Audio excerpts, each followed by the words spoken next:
You're on. Frederick, tell us what your favorite memory about being in Mexico was.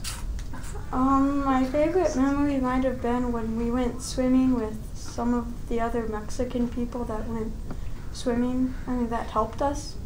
We went swimming at our hotel. One of the encouraging things to me was when Caleb and Andres pulled us, we had stayed home because of the Dolly storm, and they came to our room and gathered us all and just said that they had gotten tremendous reports, but it was nothing that we had really seen coming, because what was really ministering to the Mexicans was the fact that all these men were there, and dads coming and doing menial tasks like setting up tables and playing with children, and not only that, but taking vacation time and energy and putting it toward their families and the church and Mexico. And they called it reverse culture shock, that they had not expected that from Americans, where we're not known for our family values, but that Mexico was more known for that. And so we were greatly encouraged, and it wasn't anything. For me, I think the thing that was most impressive and actually convicting was how generous and servant-like the church was towards us, kind of like what Corinne said. And also just how they weren't into material, at least from the first week. We didn't see a lot of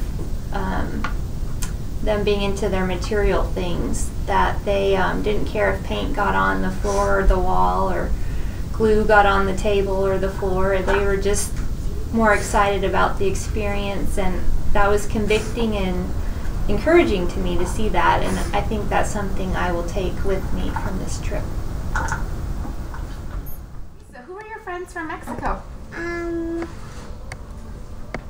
Jorge. Jorge, who else? Edgar. Edgar? The little duck. The little duck. Did the little duck have a name? Plato? Plato. Who else? Any other friends? Raul. Raul. Simon, tell us what your favorite part about being in Mexico was. My favorite part was just how nice the people were to me, and how they just really were being nice to us. Okay. One of the most unexpected experiences of the trip to Mexico was our laundry day at near our second hotel, our second church. And while I was in there, I had the opportunity to talk to a young lady by the name of Rachel, who was in there with her 2 children getting her laundry done. And in the course of our conversation, she was interested in my Bible, and she asked if I was a priest. And I said, no, I'm just a Christian. And I says, well, not just a Christian, I am a Christian here doing some missionary work. And we got to talking about my Bible, and I pointed her to Isaiah 53, where I was reading.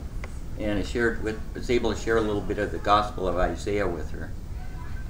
She seemed very, very interested. I was able to give her the 2 questions pamphlet in Spanish. The most memorable thing for me was just how hospitable everybody was. For example, the first Sunday we were there at the church, they had the actual sermon and songs all in Spanish, and then they did it again in English. And so that really stuck out to me as something that they went the extra mile. They wanted us to feel at home and really get the most out of our experience. So that really stuck out to me. The one thing I really noticed with this mission trip, and I would call it a mishication, that's kind of the word I've been using, but is relationships. On other mission trips that I've gone down on, we've kind of had a building to build, or some houses to plumb or paint or foundations or concrete. But on this trip, we actually had relationships to work on. And it was good to meet the pastor and the other, especially the kids that we were working with. I was with Cassandra and Patricia most of the time working in the art department. So if we could go down again, it would be great to meet these people let them see how our kids are doing, we can see how their kids are doing, and just keep focusing on the relationships. One of the things that impressed me the most about being in Monterrey was spending time with Andres Garza. He's the team leader to the MTW team in Monterrey. Just spending time with him, hearing him share about his love and his heart for the city and the church planting movement. He's planning on planting 20 churches in the next 20 years in northern Mexico. And just him driving around, showing us the different church plants, going on a vision trip of where they're wanting to plant churches and how they are planting churches was something that just exciting to see how God is faithful to his promise to raise up a church. God says, I will build my church. And it was exciting to see him bring that to fruition in Monterrey.